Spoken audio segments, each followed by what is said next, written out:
Culture and languages are codependent upon each other. In fact, it's been proven that if you eliminate a culture, you eliminate a language. It's gone. The Hebrew language has somewhat survived all the way to this day because the Hebrew culture has survived. But as soon as the culture is obliterated, so is the language itself. And no different with biblical Hebrew. This language is tied to their culture. So by understanding their culture a little better, we can understand their language a little bit better.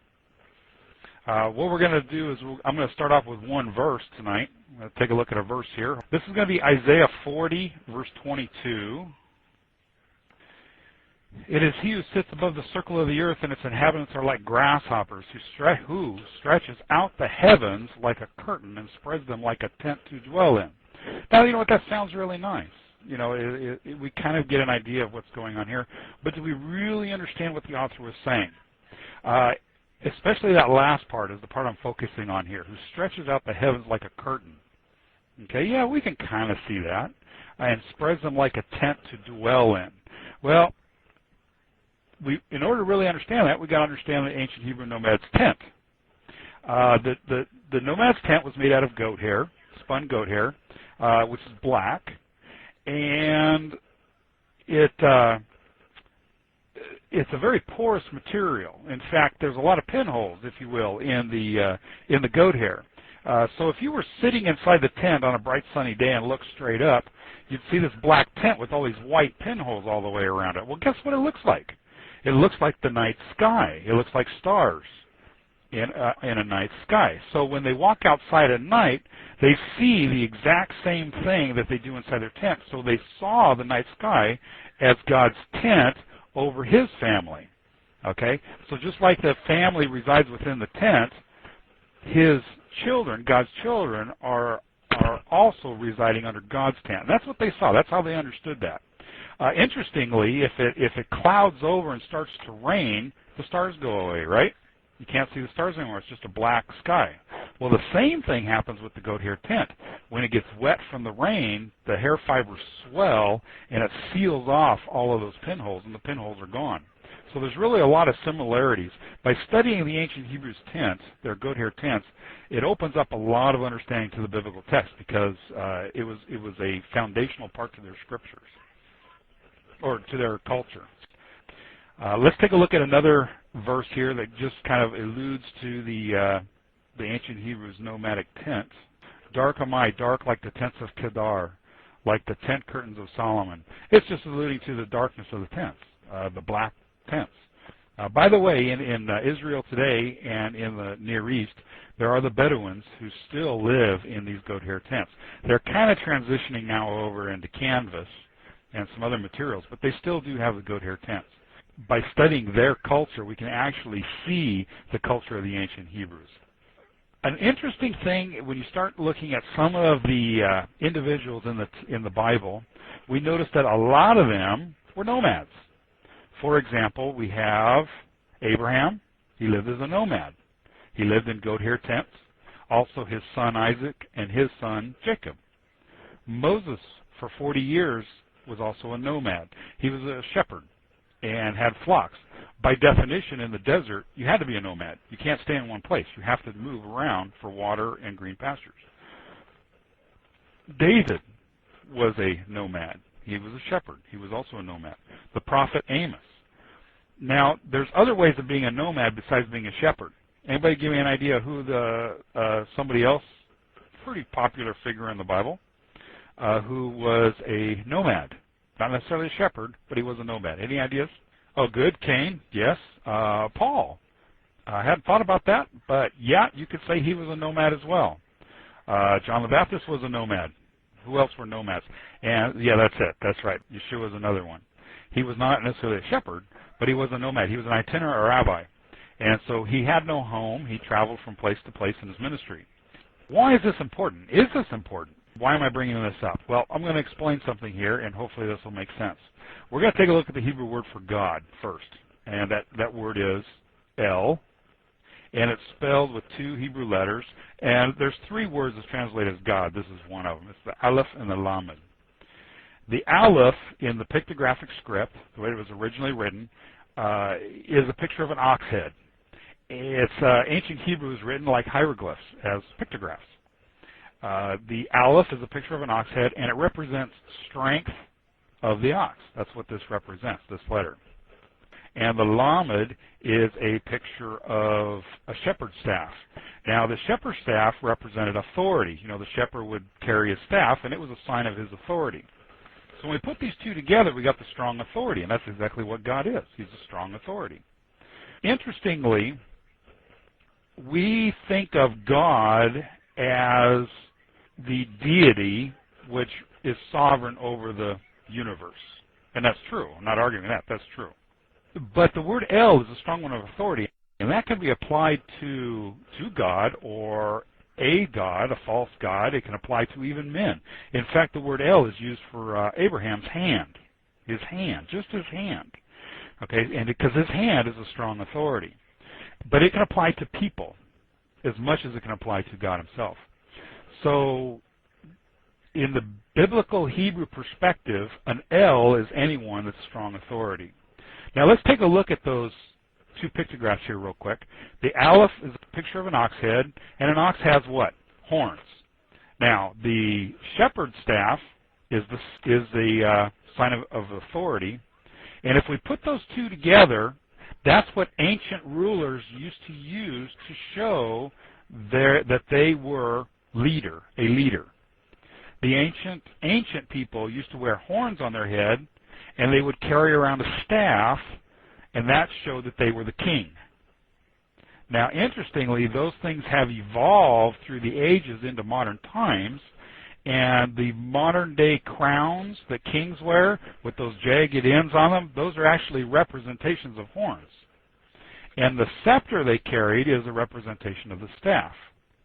This gets a little tricky, but have you ever heard that the pharaohs were considered gods by the Egyptians? The Caesars, they were considered a god. And from a biblical perspective, that's absolutely true. They were gods. Because El, by definition, which we translate as gods, is a strong one of authority. And the Egyptian pharaohs, the Caesars, the kings of different nations, they are strong ones of authority. They are El. Now, Abraham was in the city of Ur, or probably on the outside of the city of Ur. He was a shepherd. He was a nomad, so he probably pitched his tent on the outside of the city. But he was still under the control of that nation and their king. So God took him out of that environment and brought him into the wilderness where there was no king. Why? Because the El in Ur is the king of Ur, but in the wilderness there is no king, so therefore God could be the El. That's why he brings Abraham out of Ur, and he brings Moshe out of Egypt and all of Israel. Because in Egypt, the El there is the Pharaoh. He's the strong one of authority over them. He had to bring them out into the wilderness in order to be their El. But by understanding the word El from a Hebraic perspective, we can better, I believe, better understand what's going on in the Tanakh, in the Bible. Okay, so he brings Abraham out and into the wilderness. He brings Moses and then Israel out of the wilderness, Abraham, his children, all of Israel, and then Israel also wandered in the wilderness for 40 years. Why? Because they blew it. They were supposed to go in the promised land, but God said, you know what, you guys don't understand. You guys haven't figured it out yet, so I'm going to make you wander in this wilderness for 40 years so you can learn what it means to have me as El. Because he knew that if he put them in the promised land, they'd go right back to their old ways. When I was asking about why is it important to be a nomad, even look at our own culture today, the way that we live. We depend upon governments, our cities, and other people for our livelihoods. Whether it's getting gasoline, water, groceries, you name it. We depend on other people. City, if you live in a city, or if you depend upon electricity, if that went away, what would you do? What would happen? When Hurricane Katrina hit New Orleans last year, people were starving. Hit New Orleans last year. People were starving. They had no water. They were dying, and they did die. Many of them died. Why? Because they were dependent on other people. And I believe that can be a problem. because we depend on other people. We're not depending on God. When you're a nomad out in the wilderness, you're completely 100% dependent upon God for rain, for food, for pastures, for your livestock. So that's why God had to bring them into the wilderness so that they could learn who he was. He couldn't do it in Ur, and he couldn't do it in Egypt. Okay, the ancient Hebrew nomads were self-sufficient and self-governing. Abraham and his children and all the other nomads, they're self-sufficient and they're self-governing. They did not rely on anybody else. They were tribal families. They were an entity among themselves. Abraham's camp was not just him, his wife, and a couple of kids and a couple of servants. He had hundreds in his camp. When Lot was taken by the 5 kings and their armies, he got 318, I think it was, of his trained men and went after him. By the way, 5 kings and their armies took Lot, and let's estimate 500 people per army. That's being really conservative because each city had its own king in Canaan at that time. Okay, let's say that each king could bring up 500 people. 2,500 men in this army that took Lot. And Abraham went after him with 318 men. 318, 2,500. And Abraham won. That's pretty amazing.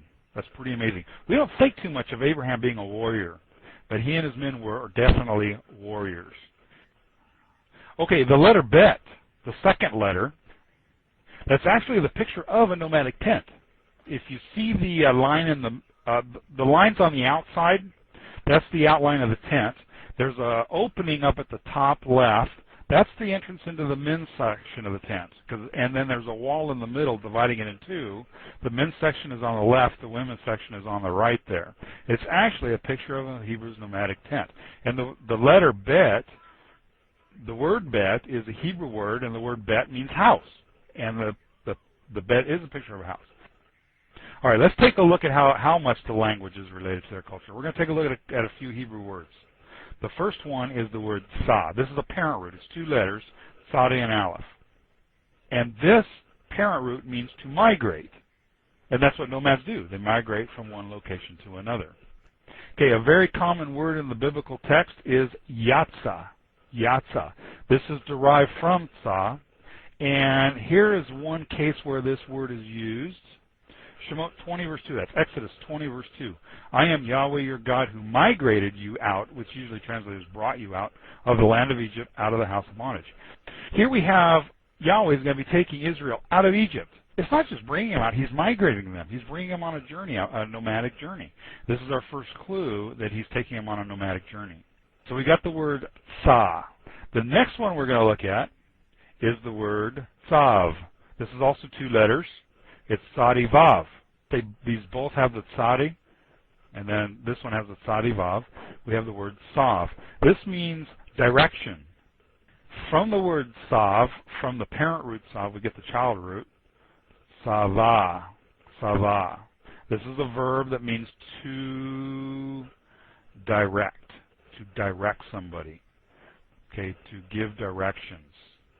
Now, here's one case where this word is used, this verb. This is a verb. Devarim, that's Deuteronomy 1:19. And we set out from Horeb as Yahweh our God directed us. Now, this is usually translated as commanded. But command doesn't really convey what the Hebrew. The Hebrew is simply to give directions. God said, I command you to do this. Well, he's really saying, I'm directing you. I'm giving you directions in your life. That is what the commands are, which, by the way, is our next word. This is the noun that's derived from that. Mitzvah. Mitzvah is derived from tzava, which comes from tzav. Okay, Hebrew is it's a root-oriented language. In English, we're used to each word being an independent entity to itself. But in Hebrew, all words that come from the same root are all related to each other. And so it's important to understand that all of these words that come from the same root are related. And it better helps to understand the language better if you understand that. Now, mitzvah is translated as a command or commandment, but literally it's the directions. It's the directions. Now, let's take a look at a verse that uses that and read it from a Hebraic perspective. Devarim, Deuteronomy 6:25, and it will be righteousness for us if we are careful to do all this direction before Yahweh our God. He's giving us directions. That's what the Torah is. They're directions for our life, the directions we're supposed to go. Let's take a look at another word. Now this is the word see. Also begins with a tzadi and then it's a yod. Now the first one was tzadi aleph. The second one's tzadi vav. This one's tzadi yod. Now the aleph, vav, and the yod in the ancient Hebrew were all vowels. They were consonants and vowels. So these are all very closely related. Okay, we're going to kind of summarize all of these together to show their connections. Okay, see. What is see? See is the wilderness. The word see, or the parent root, means wilderness. Here's the case where this word is used. This is out of Psalm 72, verse 9. They that dwell in the wilderness shall bow before him, and his enemies shall lick the dust. There you go, wilderness. Then another word which comes from this is the word Sion. That's a landmark. That's a landmark. And here's a verse where that's used. This one's out of Jeremiah. Set up landmarks for yourself. Make yourself guideposts. Consider well the highway, the road by which you went. Sion is a landmark. What is a landmark? What's the function of a landmark? In our culture, what we do is we're driving down the road and we look for landmarks too. But what are they? They're called road signs. So now notice the connection between all these. We have Sa, which is a migration. Then we have Tzav, which is directions. And then we have Si, which is the wilderness and its landmarks. Notice how all three of these words are related, not only in the way they're written, they all come from the same roots, but they also have the same general meanings together. So a landmark is that which guides you on your journey. Sion, or Zion, the way it's usually written, as Ron has pointed out, is the same word. It's a landmark. It's like the ultimate landmark. It's the destination, the goal of where we're going. And where is Zion? Zion is the mountain of God. That's where we're headed to. Our word sign also comes from the word Sion. Oh yeah, here's a verse where we have the word Sion again. His abode has been established in Salem, his dwelling place in Sion. Let's take a look at another word for wilderness.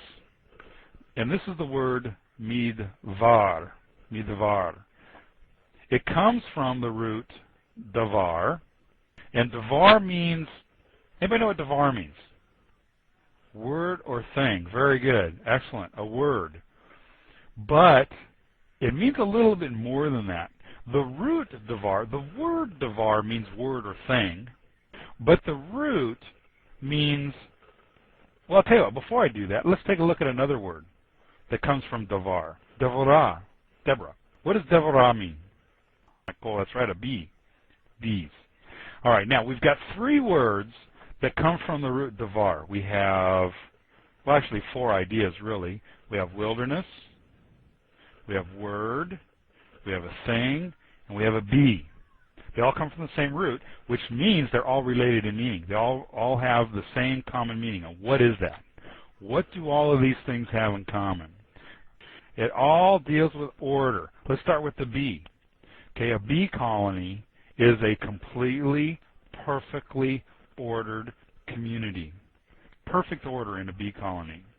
Let's take a look at a word. What is a word?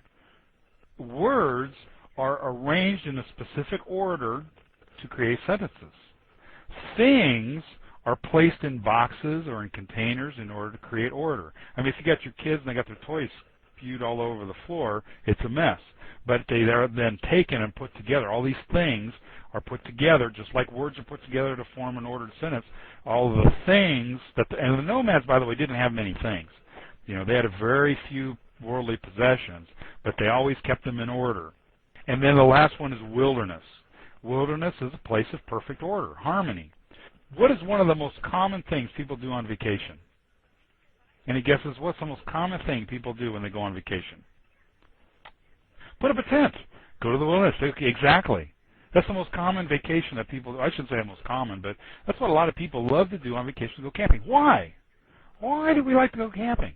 Because we spend 50 or 51 weeks out of the year in the rat race, cities and in the hustle and the bustle and the fast pace, and we want to get out to where it's at peace and quiet and go where there's order. Exactly. Perfect peace and quiet and go where there's order. Exactly. Perfect order in the wilderness. The wilderness is in perfect order. Notice that the connection here with why God brings them into the wilderness, not only to get them away from the kings and the elves within the countries, but then to bring them into a place of order so that they can become order, so that Israel can learn what order is. Midvar is wilderness. It's a place of order. Now, let's take a look at one other word here, and this is the word ir. Ir. Anybody know what the word ir means? Not ear like on your head. This is a Hebrew word. Ir is a city. Now, let's take a look at, I'm not going to go into all the words, but all of the different meanings of related words to ir. Ir is a root that has several related words. One of those is blind, forest, but in the sense of darkness, the darkness of the forest. Enemy, enemy. Notice a common thing with all of these? These are chaos, chaos. So the cities are a place of chaos. The wilderness is a place of order. Now, this is one of the other reasons why God had to take the Abraham out of Ur and Israel out of Egypt, because Egypt and Ur are chaos.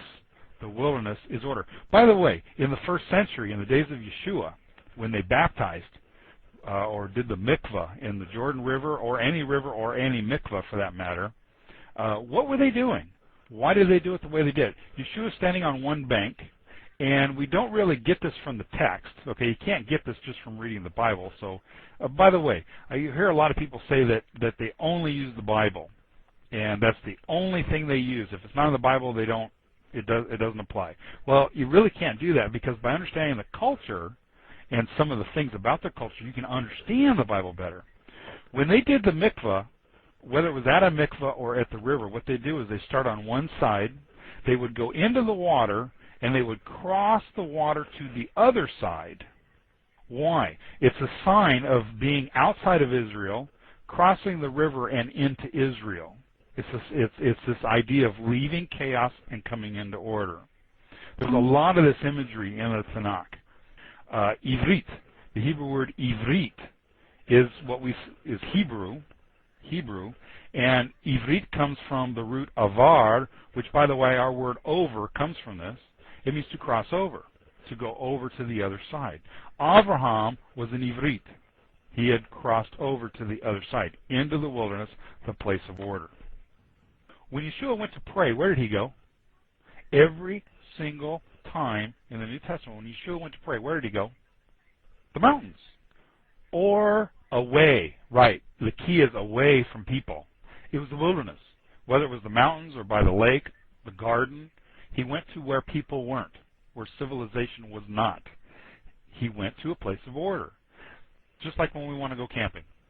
If you've been in my teachings before, one of the things that you've heard me say over and over and over again is Hebrew is a concrete-oriented language. Greek is abstract. In Greek thinking and our Greco-Roman culture, we're comfortable using abstract words. For example, grace. If I asked you to draw me a picture of grace, could you do it? Could you sit down and draw a picture, and I'll look at that and go, oh yeah, that's grace. No, you can't do it, because it's an abstract. Hebrews, while they can think in abstracts, all of their abstract concepts related back to something concrete. And without understanding the concrete meaning of grace in the Hebrew perspective, we don't understand what grace is. There is the Hebrew word chen. But what does chen mean? Well, remember we talked about the Hebrew nomadic tent, okay, and the goat hair tent. We were talking about the tent. Now, remember I mentioned that Abraham had hundreds of people within his camp? Okay, when they did a camp, when they set up camp, it wasn't like we think of a bunch of tents in an area. Okay, that's kind of the way we think of setting up a bunch of tents. You know, kind of like an army camp with tents all over the place. The way they set up their tents was in a circle or semicircle, kind of like circle on the wagons type concept. They were always in a circle. That is chen. That's chen. The tent's in a circle. If you're out with the flock, you've been out for weeks with the flock, out in the wilderness, you're getting in water and grass, and you're coming back to the camp, and you come over the rise, and you see that circle of tents. What goes through your mind? Now remember, you've been out in the wilderness for days. You're probably hungry, tired. You know, what's at that circle? It's your family, it's food, water, love, compassion, home. Yeah, home. That's exactly what chen is. In fact, notice the similarities between chen. I believe home comes from the word chen. N and M are both dental letters. They're called dentals because they're made with the teeth. And very common when from one language to another, N's and M's swap a lot. So our word home probably comes from chen. Now, can we understand grace better as home? Beauty is another way of understanding it. Beauty. Not just physical beauty, but everything that goes with it. All of those emotions and feelings and sustenances. So that's grace from an ancient Hebrew perspective. Sukkah, or the plural, sukkot. Okay, sukkah. What is a sukkah? Yeah, shelter or a tent. It's usually a makeshift shelter, something that's put up fairly quickly, and it's mostly just to keep the sun off you.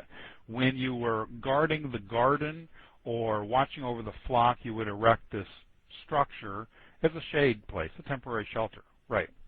Let's go back to Israel. They were at the Mount Sinai. God gave them the Aser HaDevarim, the Ten Commandments, if you will, which, by the way, the Ten Commandments doesn't exist in the Bible. There is no such thing. It's the Aser HaDevarim, which is the 10 of the things. Okay, 10 of the things, or 10 of the words. There's the word Devar. He brought them to the mountain, gave them the Aser HaDevarim, and he said, you guys do these, and then I'm going to take you into the promised land, and you guys are going to have all this land. Well, something happened. It's called the golden calf. So God said, you guys blew it. You don't understand it. I'm going to make you wander. Oh, well, not only that, but then they went to the land.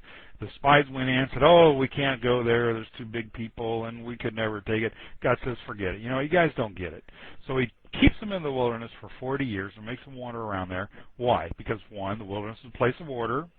Secondly, if they have to depend on God. That's part of the nomadic lifestyle. Okay? And then after 40 years, he says, okay, now I'm going to take you into the land, and you guys settle in the land. But, for 1 week out of every year, I want you guys to go back into the wilderness. I want you to remember what it's like to be in the wilderness, in the place of order, where you're not dependent on the cities, where you're dependent upon yourself and upon me. Okay, and that is called Sukkot. That's why we were supposed to be celebrating Sukkot.